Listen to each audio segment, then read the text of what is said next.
إلى سعودية سفير كان أنا فريا معها إيده أنا كان لكم من الزيارة مالته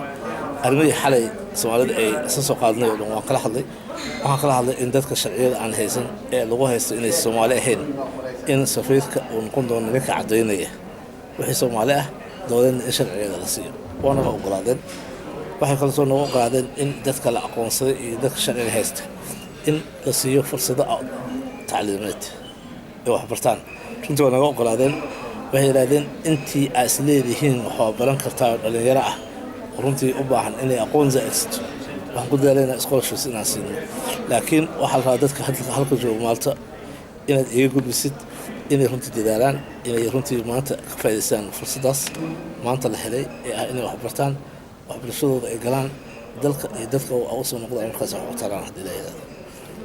way ra'iisul wasaare kulankii aad ka qayb gashay ee socdaalka ku saabsanaa heshiis ayaa saxiixdeen bal hadii waxyaabihii lagu heshiiyay anoo dulmartay runtii waxyaabaha ugu muhiimsan oo adigoo la isla keenay waxay ahayd in dadkan ayadoo la ilaalinayo xuquuqdooda bini'aadanimo runtii si wanaagsan loola dhaqmo dadka soo qaxaya in ay Afrika iyo جاء قولنا قولين برجع له كعاونان يوروبيين سيدي يعني دواتين كتاج هديت هاي دجال يبوق صعدة أما هديت هاي دجال حتى لو سوق صناعي أما هديت هاي جاجي يدب يومارتي أخور مرة الآن كجت الدلخاس إنك عمو إسكيستان العقل يرهم تمان تو شغني أنا قوم بحنين كلام وحنا بحنين مالكلين كنت عديني أخذ كجتي إن أفريقيا iyo Soomaaliya iyo Afrika way isku noolaaneen yani wax gacanta laga sii ku noolaanayaan inta maalgelin ugu soo sidii ayaga Mareykanka ugu soo dagaalka labada adduunka sidaas in dalku iyo dadku ay ku soo qortaan runtii horumar lagu gaaro dhaqaalaha markuu horumar ay dadku horumaraan markuu uu sheegay in dhaqaalaha hadda xaq dambeys xoog la saaro runtii waxyaabo kale oo laga hadlo waxay ahayd in la sharciyeeyo imaatinka Yurub oo ogtahay xanawaad badan ayaa lagu soo rogay in Soomaalida iyo dadka Afrikaanka ah fiisooyinka aan la siin in waxbarasho aan la siin waxyaabo labadooda waxay ahayd in hadda xaq dambeys si sharciyeysan loo oggolaado in dadku ay tacliin ku tacliimaan Yurub in ay reerahooda hadday jiraan meesha ay u tagi karaan la joogi karaan haddana aan soo boqon karaan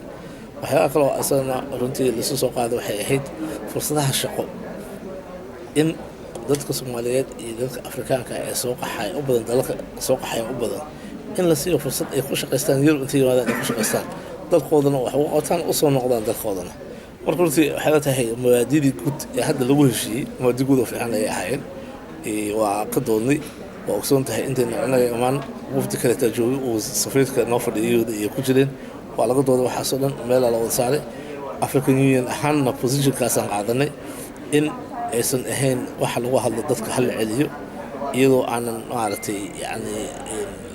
dadkan aanan xuquuqdoodii iyo sidii ay waddankan u degi lahaayeen aanu marka horeeto la adres galeen waayahay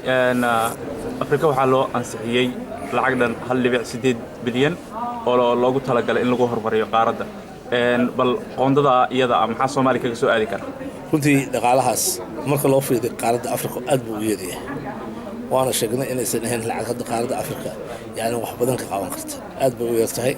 laakiin waxaan lagu soo qanciyay inay tahay talaabada koowaad aysan ahayn lacagtaas inay tahay lacagta loo qoondeeyay in horumar lagu gaarsiiyo dalka hadda ay u badan yihiin dalka dadka ka soo qaxayaan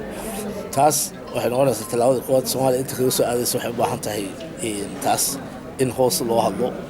dalkeeda iyo dadkeena aan soo bandhigno qorshaha aan sideena u baahan tihiin iyo dhaqaalahaas inta aan ka sii karo markaas in noqoto wadahadal dambe la soo yimaado laakiin dhaqaalaha guud ahaan kuma filna dalalka Afrikaanka ee hadda la cayimay waxaan qoonsanay in dhaqaalahaas inta lagu daro oo la gaarsiiyo meel dadka maalgelin buuxda loo qaban karo maalmahan waxaad maraysay in meel kala duwan oo ay ku nool yihiin qaxootiga Soomaalida oo ay kamid tahay Kenya xirooyinka qaxootiga ku yaala oo aad la kulantay Soomaali fara badan oo xiriyaha qaxootiga Kenya ku yaala maxaa kaaga soo baxay runtii waa taabatay inaan u tago qaxootiga Soomaalida dalka Kenya joogay kuwaas oo qaarkood ilaa 5 sano joogay kuwana 10 sano kuwa 6 sano hadba ay kala doonayeen laakiin dad muddo ku noolaa ay tahay runtii meesha iyo saxada ay ku noolaayeen saxada runtii fiican maaha laakiin waxa intaas gaarsiisay nabad waxaan ku dadaalnay hadda annaga in dalkii laga xoreeyo dadkan xagjirka ah runtii ayadana aanu gaarsiino meel nabada oo dadka kusoo noqon karaan hase ahaatee annagu iyo kenya iyo hay-adda qaxootiga adduunka qaranka adduunka UN-ka waxaan ku heshiinay heshiis dadka inta khiyaarkooda kaliya noqonaysa in loo fududeeyo inay noqdaan inaysan jiraynin wax qoorqabada iyo xoog loo celinayo laakiin annaguna aan ku dadaalno annaga iyo dalalkan hadda Yurub ogsoonta Brussels waan tagay lacag baa loo ururiyay ilaa 100 milyan ah waxaan rajaynaynaa 500 milyan ilaa ururiyo lacagtaas waxay waxtaraysaa in imkaaniyaadka ay hadda ku haystaan ee deegaankaas ay degan yihiin in intaas imkaaniyaadka fiican loogu sameeyo dhulkooda markasta dhulkoodana wax uga fiican dadka male sababtoo ah qaxootiga tahay xuquuq aad ku shaqaysatid ma helista ogsoon tahay waxaan u lagu siinayaa waa wax gacanta lagaa siiyo annagana waxaan heli karnaa maanta dhulkeena waa qani dadku wuxuu u baahan yahay dad runtii ka shaqaysta maalgashi haddii loo helo dad ka shaqaysta oo runtii u istaaga marka waxaan dhahnay dadkii soo noqonayaan runtii waa soo dhaweynaynaa waa dalkoodii xaq loo leeyahay inay soo noqdaan dalkuna waa u baahan yahay inta kaleeto hadda ayagu markaas weli aan la goosada inaan la qoor qaban oo ay joogaan ilaa iyo waqtiga saamaxaya ama saxad fiican la helaya kusoo noqdaan waayahay soomaalida ku nool qaaradda Yurub waxaa jira walaac ay muujinayaan oo ku aadan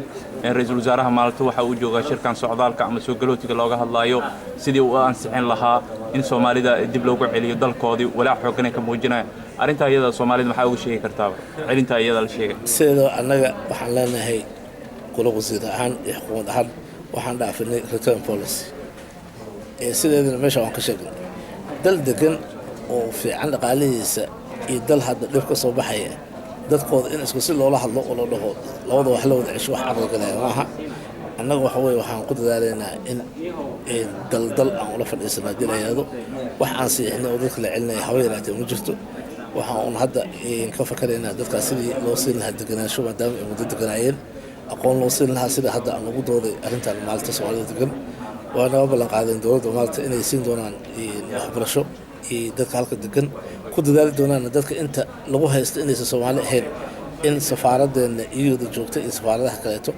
ay yeeshaan muxuu ahaa fursad ay ku xaqiijin karaan qofka Soomaali aan la siiyo sharciga markaas waayahay ugu dambeyntii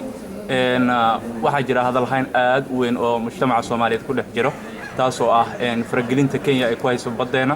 iyo sidoo kale hadda oo la sheegayo in dhulkii xadka ay ku soo xadgudubtay si ay u xalaalaysato badda adna maalmihii ugu dambeeyay waxaa joogtay Kenya oo aad kala hadlaysay madaxda dalkaas bal maxaa idinka qorshaa xukuumad ahaan niyo arrinta badda wax qabaday tala iyo maxkamadaas kala saaraysa wax laga hadlayo iyo wax dambe oo laga qof ka hadlaya ma jirto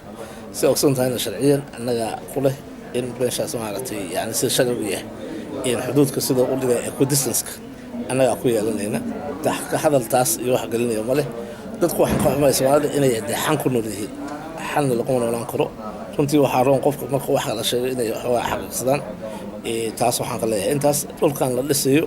annaga markaan tagan hadda aan aragno madaxweynaha Kenya oo noo xaqiijiyay inaysan waxaas jiraynin haddana hadallada soo baxay shalay iyo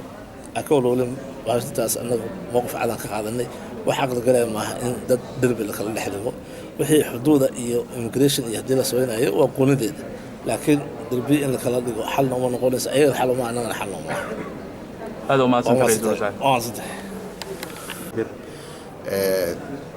saakadii waxaan la shirnay prime ministerka wadankan Maalta waxyaabo badan aan isku soo qaadnay oo ay ka mid tahay in dhalinyarada inta ku nool waxbarasho la siiyo marka arintaa waxay u baahan tahay follow up in anaga aan dabagalno markaan dabagalno kadib si loo dhihin meeshii waxaan u baahanahay dadkii inay si cadaalad ah Soomaaliyeed u sinaato waxbarashadaas marka nidaam ayaa la imaanaya labada wadankeena iyo Maalta nidaamka kadib marka waxaa nidaamkaas uu suuragelinayaa sidii maaragtay ay dadkii waxbarashadooda meeshan oo ka heli lahaa kadibna u wadan lahaa laakiin waxaan idin sheegayaa ballanqaad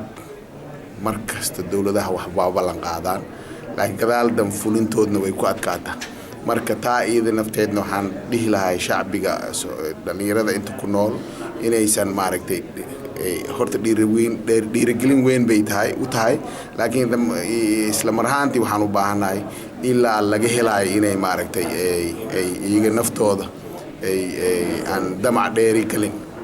intaas iga gaarsiin waayahay waxaa jira Soomaali fara badan oo ku nool jasiiradan oo diidma haysta waxa ay diidma ku haystaan waxay tahay Soomaali ma tihiin taa iyada cadaynteedii soo idinku ma lahayn taa annaga cadaynayna waana cadaynin doonaa waana kala hadalnay dawladda